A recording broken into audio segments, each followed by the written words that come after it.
Okay mga master, dito na naman tayo sa spot. Karating ko lang dito medyo may nagpakita agad sa ating dalag. Saka yung mga pula, yung mga anak yan.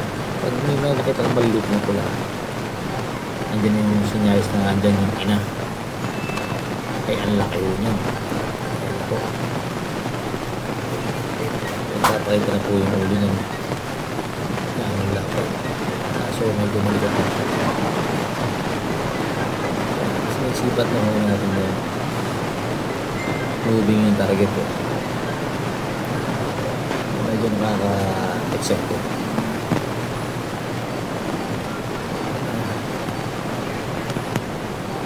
Medyo pumipigil na lang yung hininga natin dyan. Ayan na po, pakita na. Yan, sapul na po yan mga master. Ang laki ho niya. Humihila na ho yung lupit dyan. Lakas sumatakbo niya. Ayan na. Sana huwag maputol yung sinulit. Good size na po yan mga master.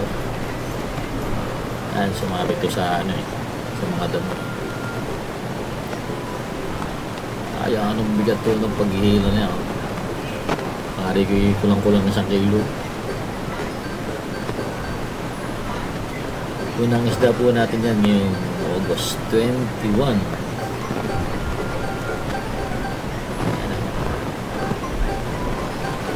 Bale, pangalawang dalagyan sa mga nahuli ko. Pangatlo. Yung pangalawa maliit. Yung unang malaki. Good size din. Yung pangatlo na to sa mga nahuli ko ay mailag-bilag po yan. Ano po yung master? Ayos, hindi yung sumabit. Nakuha po natin ang maayos.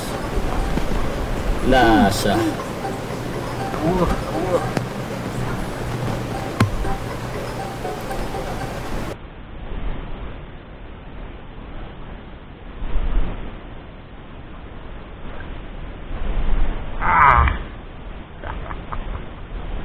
Jumbo, chong.